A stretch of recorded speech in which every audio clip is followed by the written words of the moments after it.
so happy we alive. To breathe the next time. She had a purpose, and again, she was so blessed. She just didn't realize what was really going on around her.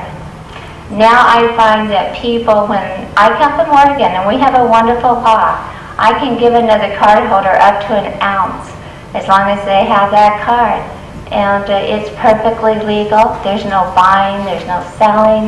But the magic for that person knowing that that ounce is going to mean maybe 2 weeks, maybe a month of comfort for them. Maybe it means that they get up in their wheelchair and play with their grandkids. That quality of life cannot be matched by anywhere. And if it wasn't for the efforts that you guys have done, none of us would even know that. And even though we're in Oregon, we're headed this way, and we hope to cover everything in between. So I think the lack of medicine is very visible. Look at our communities, look at our societies, look at what we have done to each other. And with that, I would like to end by saying, these are great problems to have, people. 2 years ago, we weren't allowed to have these problems in Oregon. And now we're not only allowed to have them, we're solving them. So hurry up and join us.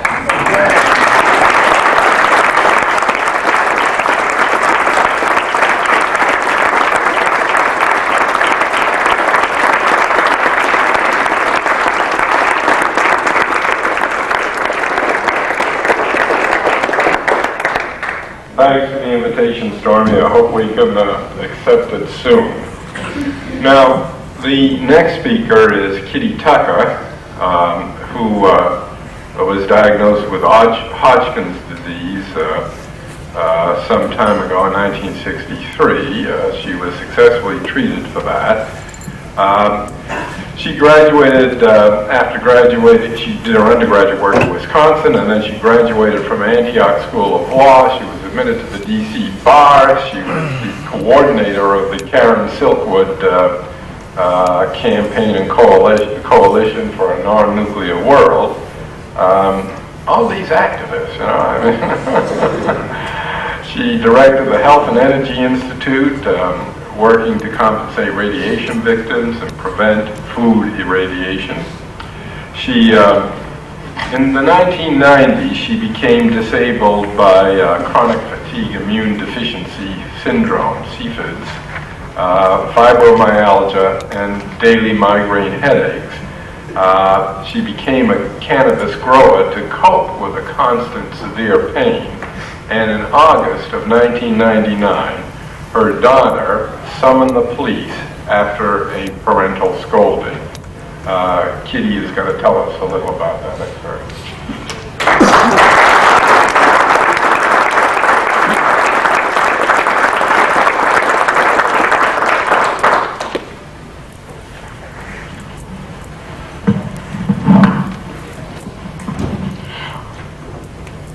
There are a few who may have at some point read a book written by Howard Cohn called Who Killed Karen Silkwood? And we've had some of the readers suggest that Howard sort of captured the movement soap opera of that time period when anti-nuclear activists were warning about nuclear meltdown dangers. And during the Karen Silkwood trial, we had a nuclear meltdown at 3 Mile Island. I became an activist trying to bring the truth about the dangers of nuclear power, nuclear weapons, and ionizing radiation to the general public. During that time frame, I gradually realized that, gee, the human body is a very complicated mechanism, and radiation can make things go wrong at the cellular level. Every person in this room is living in a human body that is very complicated, and something can easily go wrong with it. Sooner or later, most of us are going to have to face some form of pain or disability. I reached this problem at an earlier age than most when I fell ill with chronic fatigue immune deficiency syndrome. The first couple of years, they didn't even have a name for what was wrong with me, but when you just can't crawl out of bed and go to work, after years of activism, you know that something is definitely wrong.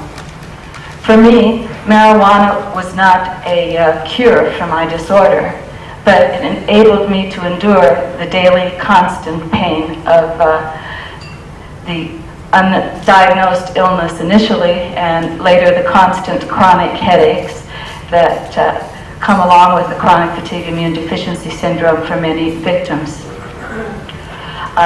It's a disorder that has no diagnostic test, so you can't go into your doctor's office as you do with AIDS and be told the bad news. All they can do is tell you what you haven't tested positive for. The Center for Disease Control eventually developed a criteria, gave it this long title, and the press dubbed it the yuppie flu, suggesting that people suffering from this disorder weren't really ill. So I apologize for not looking obviously disabled, but many of us suffering from illnesses like CFIDs or migraines can really be relieved with the aid of marijuana. And the components of smoked marijuana are not all present in Marinol. Since my daughter forced my marijuana use into the public eye, and I confessed to growing marijuana in my basement, I was sort of slapped on the wrist by the Maryland judge who said, as long as it's against the law in Maryland, I have to enforce this law. My husband and I were fined $150 each and put on 6 months probation with a suspended sentence. Many people called to congratulate us. I was so optimistic that we would get probation before judgment that I had been a little disappointed. I think that for many people, the marijuana arrest is considered society's punishment. The fact they force you to take your time and energy and devote it to meeting with attorneys and keeping various government bureaucrats employed at their duties in the courtrooms, in the probation office, and so forth, meant that even though I felt I was totally disabled and useless to society, I really still have a purpose. Another purpose that we disabled citizens provide is that we are guinea pigs for each new drug that the drug companies try to introduce into the market. So instead of using an ancient herbal remedy, people like me are given drugs that we know can damage human beings and laboratory animals. In 1997, I almost died of heart failure. Well, eventually I learned that the heart murmur they'd been telling me about for several years, and that I had been warned could be worsened by one of the migraine medications that I was taking in an effort to cope with these daily headaches. I had 2 heart valves replaced. Modern surgery saved me from what seemed to be a death sentence at the time. And frankly, by then I was in such misery and so little able to do anything, even to help around the house, that I wouldn't have been too disappointed to depart. I felt that I had been very fortunate to have been blessed with a career in which I got to meet some of the smartest people in the country, for a healthy family, a loving husband. But I have survived and gradually recovered from this heart surgery without losing the other disorders and illnesses. And I've tried to see this as a lesson that, well, the divine forces are still keeping me around for something, and clearly one of these things is now to speak up on behalf of marijuana and its medical benefits for so many people.